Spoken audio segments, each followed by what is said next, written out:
اللہ رب العالمین نے ارشاد فرمایا فخلف من بعدهم خلف، پس ان کے بعد ان کے جو جانشین آئے وہ ناحلف آئے۔ کیوں فرمایا؟ اس لیے کہ ادا الصلاۃ، وہ نماز کو ضائع کرتے ہیں، واتبعوا الشہوات، اور نفس کی خواہشوں کی پیروی کرتے ہیں، فسوف یلقون غیا، ایسے لوگوں کے بارے میں پھر وعید یہ سنائی کہ عنقریب ان کو غی نامی جہنم کی وادی سے ملنا پڑے گا، اس میں اٹھا کے ڈال دیا جائے گا۔ حضرات عزیز وقار، اسلام کے جو ارکان ہیں اس میں نماز ایک بنیادی حیثیت رکھتی ہے،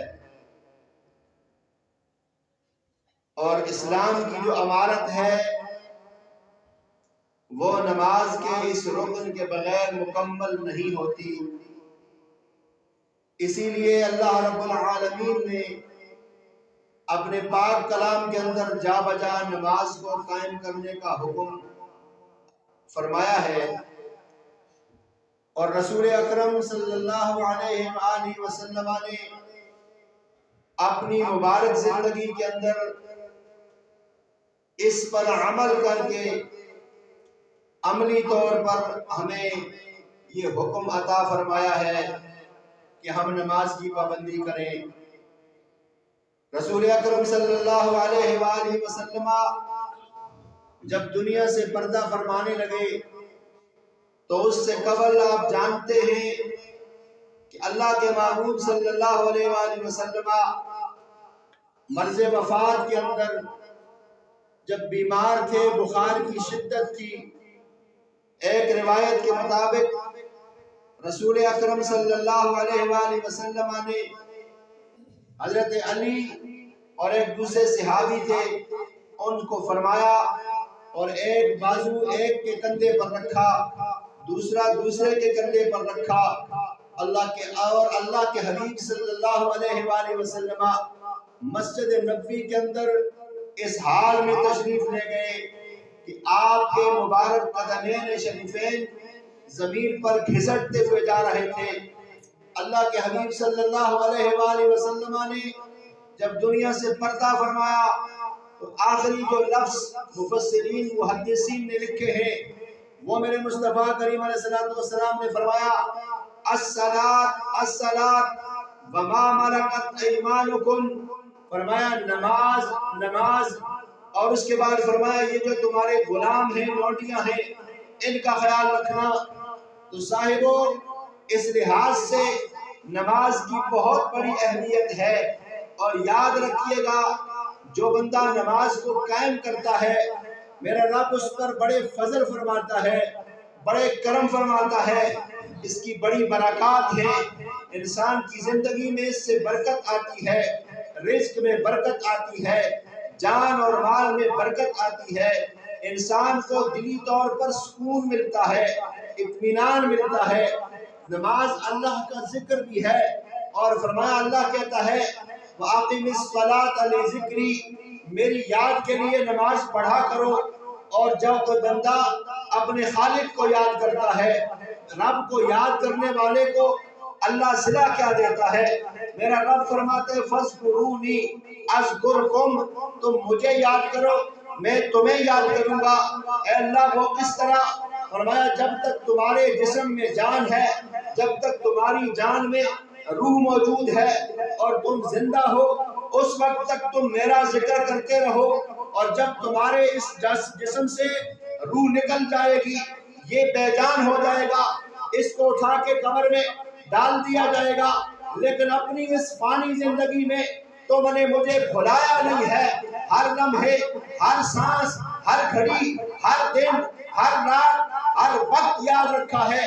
سو جب تم بھی دنیا سے چلے جاؤ گے میں تمہارے ذکر کو مٹنے نہیں دوں گا، تم چلے جاؤ گے لیکن تمہارا ذکر باقی رہے گا، میں تمہیں یاد کروں گا۔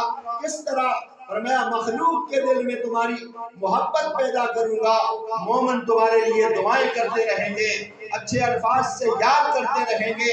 یہی وجہ ہے کہ صاحبوں آپ دیکھتے ہیں کہ جس معاشرے کے اندر ہم موجود ہیں ہمارے آس پاس ایسے اللہ کے نیک بندے گزرے کہ جنہوں نے اپنی زندگی اللہ کے ذکر میں گزاری، اللہ کی یاد میں گزاری، نماز کی پابندی میں گزاری، قرآن کی تلاوت میں گزاری، اللہ کے احکامات کی بجا آوری میں گزاری۔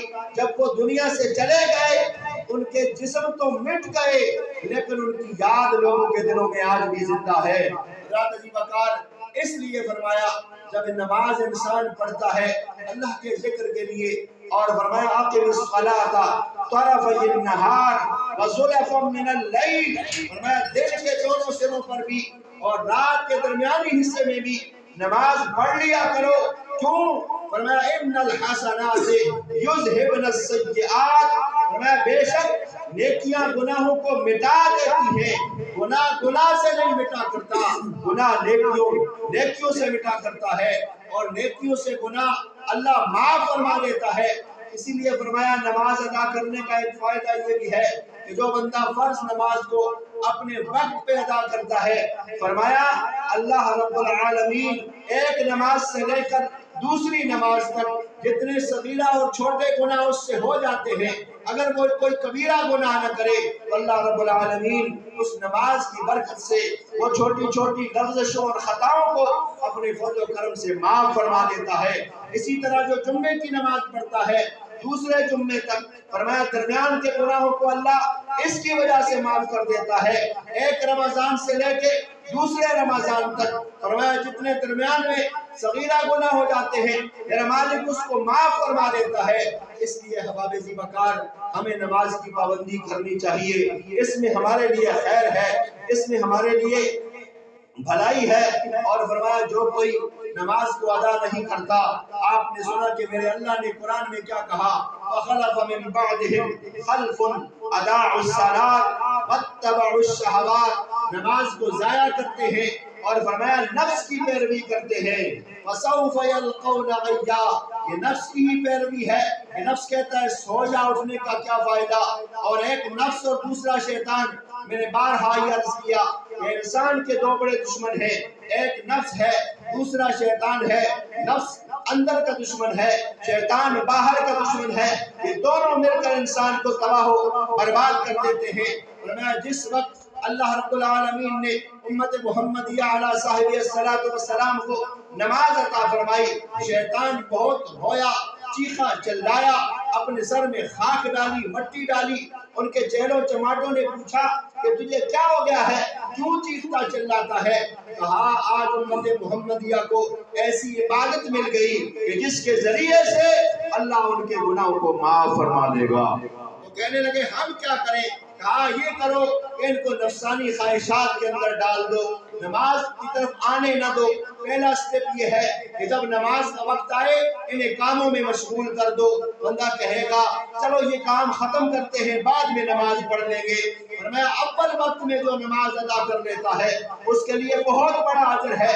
اور صاحب و صوفیاء تو اکثر یہی کہتے ہیں کہ جہاں اللہ اکبر کی صدا لگ جائے، جہاں حی علی الصلاۃ اور حی علی الفلاح کی آواز ہمارے کانوں میں گونجنے لگ جائے، اس وقت کسی کام کو نہ کرو، ہو سکتا ہے وہ آواز تم نے سن لی ہے، تمہارے اوپر نماز کا وقت داخل ہو گیا ہے، نماز فرض ہو گئی ہے، ہو سکتا ہے کہ اگلے لمحے تمہاری زندگی کے آخری سانس ہو اور وہ نماز تمہاری قضا ہو جائے۔ اس لیے فرمایا اول وقت میں نماز پڑھ لیا کرو۔ تو شیطان کہتا ہے کہ ان کو کاموں میں مشغول کر دو، کاموں میں، تاکہ یہ نماز کی طرف نہ جائیں، اور کہتی بعد میں پڑھ لیں گے، بڑا وقت ہے، آدھے گھنٹے بعد پڑھ لو۔ آج ہماری مجلسوں کا حال بھی یہی ہے، نماز اللہ کا حکم ہے، اللہ کی طرف سے فرض ہے، لیکن ہمارے ہاں شادی کی مجلس ہو، منگنی کی مجلس ہو، سیاسی ڈیرا ہو یا مذہبی پروگرامز ہوں، حضرت ذی وقار ہم اس میں نماز کو لیٹ کر دیتے، کہتے خیر ہے جی بعد میں آدھے گھنٹے بعد پڑھ لیں گے، ابھی وقت باقی ہے۔ میرے صاحبوں ساری چیزوں کو روک لیا کرو۔ آپ دیکھو ایک وہ واحد عبادت ہے جس کو طواف کعبہ کہا جاتا ہے، میرے اللہ کا جو گھر ہے وہاں وہ 24 گھنٹے طواف کعبہ جاری رہتا ہے، کسی کے لیے نہیں رکتا، بادشاہ تب بھی جاری ہے، فقیر تب بھی جاری ہے، کوئی بندہ دنیا کے بڑے سے بڑا آ جائے وہ عبادت رکتی نہیں ہے۔ ذرا سوچو وہ عبادت اگر رکتی ہے تو فقط نماز کے لیے رکتی ہے۔ لوگوں اس سے اندازہ لگا لو کہ طواف کعبہ وہ فقط وہ عبادت ہے جو صرف کعبے میں ہو سکتی ہے، اس کے علاوہ دنیا کے کسی کونے میں کبھی بھی نہیں ہو سکتی۔ لیکن وہ طواف کعبہ کی اتنی افضل ترین عبادت، فرمایا کعبے میں کوئی چلا جائے، حرم شریف کے اندر جو کوئی چلا جائے تو سب سے افضل عبادت طواف کعبہ ہے۔ لیکن فرمایا جب فرض نماز کا وقت آتا ہے، صدائے اللہ اکبر بلند ہوتی ہے اور جب اقامت پڑھی جاتی ہے وہاں پر طواف کعبہ بھی رک جاتا ہے۔ لوگوں اس سے اندازہ لگا لو کہ یہ شادی کی مجلسوں کو اٹینڈ کرنے کے لیے نماز کے وقت کو پیچھے نہ کر لیا کرو، مجلس کی محفلوں کو، سیاسی جلسوں کو، مذہبی جلسوں کو، کوئی بھی پروگرام ہو، نماز سے زیادہ ضروری کوئی نہیں ہے، نماز فرض عین ہے۔ فرمایا جب وقت آ جائے روک لو اور اس کو ادا کرو۔ تو فرمایا شیطان کا پہلا حملہ یہ ہوتا ہے کہ وہ کہتا ہے کہ ابھی بڑا وقت ہے، یہ کام پورا کر لے بعد میں پڑھ لینا۔ اگر اس سے نفس کو انسان نکل جائے اور چلا جائے مسجد میں، اب شیطان کہتا ہے کہ تم اس کے ایک دائیں کھڑے ہو جاؤ، ایک بائیں کھڑے ہو جاؤ، ایک پیچھے کھڑے ہو جاؤ، ایک آگے کھڑے ہو جاؤ اور اس کو بھلاؤ نماز میں، ادھر دیکھ لے ادھر دیکھ لے، خیالات پیدا کرو، وساوس پیدا کرو اور اس سے بندے کو تباہ و برباد کرنے کی کوشش کرتا ہے۔ اور پھر اسی طرح اگر بندہ نماز ادا کر لے تو پھر وہ بہت زیادہ چیختا چلاتا ہے اور کہتا ہے کہ ہائے افسوس کہ ہاں یہ بندہ تو کامیاب ہو گیا اور اس نماز کی وجہ سے یہ بخشا